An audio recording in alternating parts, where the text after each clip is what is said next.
So like both of us come from a military background, and so the purpose of today's conversation is just about allowing and supporting military servicemen or ex-servicemen coming into IT. So in terms of sort of getting into this, how did you get into IT straight from the military? I was always on the operational side while being in the army, so I spent a lot of time in the Middle East, Afghanistan, Africa, and there I've met a lot of people. And when it comes down to changing roles, it often comes down to networking and meeting people and asking people what to do next. So at a certain moment in my career, I met a former US Ranger officer who already joined IBM several years before, who asked me if I want to join his team as military expert for NATO projects, which at that time, family-wise, was an excellent choice for me.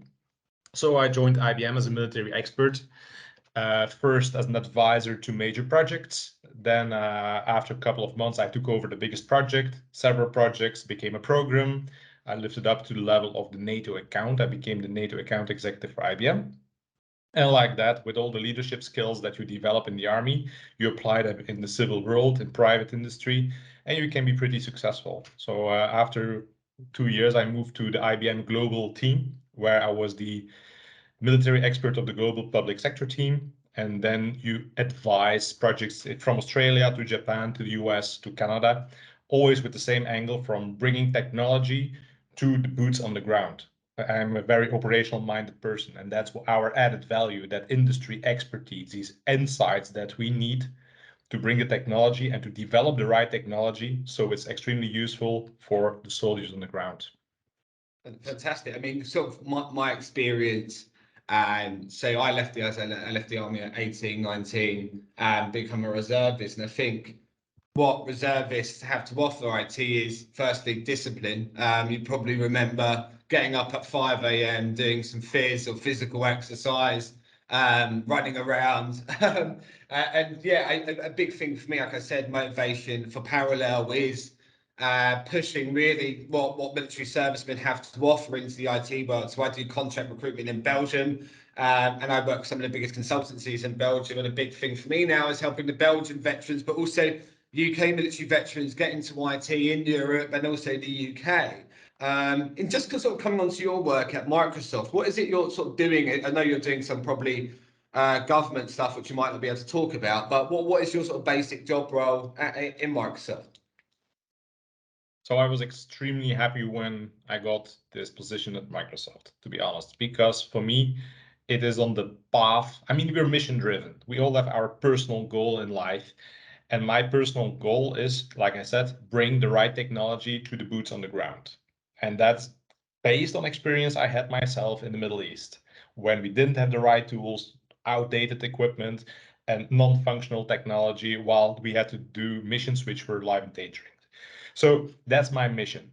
And then when I'm leaving the army, I said, okay, now I'm not in boots anymore. I'm still an active reserve officer, but and I'm helping on the side by planning and by mentoring. But how can I support that mission? And then Microsoft came on the radar because they have a very clear vision about how defense should transform to the future, and how all these civilian developed solutions and technologies benefit actually our soldiers on the ground. So in the past, you also know you had the defense world and you had the real world, and there was actually you were living in an island, you were living in your own world, you were deployed with your soldiers, you lived 24/7 with them, and you were barely connected to the civilian world out of your area of operation. That's changed drastically over the last 10 years. You have all civilian military collaborations everywhere. Cybersecurity is another aspect where there is no difference between a civilian target or a military target, because a lot of assets are dual use in cybersecurity. And think about servers, satellites, communication systems, cell phones. They're all civilian assets which can be targeted by military actions. So the gray zone between civilian and military, actually the two worlds merged, which is a challenge for the military and for soldiers, because our world in which we operate get way more complex. The fog of war became way bigger, Because, okay, how do you identify a target? Yes, no, who is attacking you? Yes, no, are you attacked by cyber? You even don't know sometimes. Sometimes things appear on social media. Sometimes you don't have any impact on what happens around you. So the advantage is companies like Microsoft, they have such a huge, big footprint. They have really next generation technology and solutions, which are benefiting to sectors like, for example, critical infrastructure, to government agencies already, to ports, airports, maritime industry. And all these solutions are extremely useful also for the military. Because if a company has to defend its critical infrastructure, for example, electric grids, for example, or nuclear power plants, they apply exactly the same procedures and processes that we were applying in the army to defend something, to protect something, to fix a target, to make sure that it's shielded, to camouflage things. So all these things are very familiar in the army as in industry. Well, how I have my own role, I'm currently European leader, Western European leader for everything with defense and intelligence, which makes me responsible for all the activities of Microsoft in Europe, which means that I support accounts in all the countries in Europe who develop technology and implement technology to the benefit of our soldiers and military on the boots on the ground. What makes me successful, I think what I can say what makes me successful is that I have the operational understanding. I know why we do it. And it's very important that everybody understands obviously what we do and how do we do things. And that's all technical, and what we do are the products and the services and solutions. But what is even more important is to have someone on board who can explain you why you actually do it. And why is very clear. We talk about lives.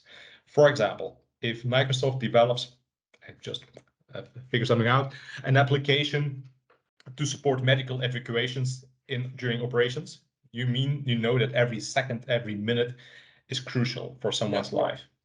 Well, then it's me who understands the value, because I lived these experiences myself. And with me, all the other veterans in all our accounts as well.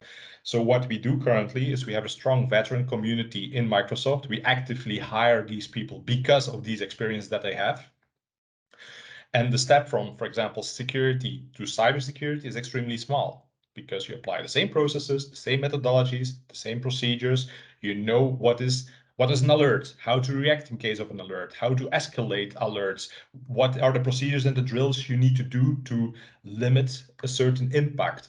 How do you find the right resources to solve an issue? Well, all these drills, well, you trained it for years, you probably experienced during operations. It's exactly the same as what we do in Microsoft with our cybersecurity teams. Obviously, what we do is way broader than cybersecurity. Cybersecurity is now very visible due to the war in Ukraine, for example. The importance is there. We are very vulnerable, but Microsoft steps up mainly with former military teams to help and to support. But we think way broader.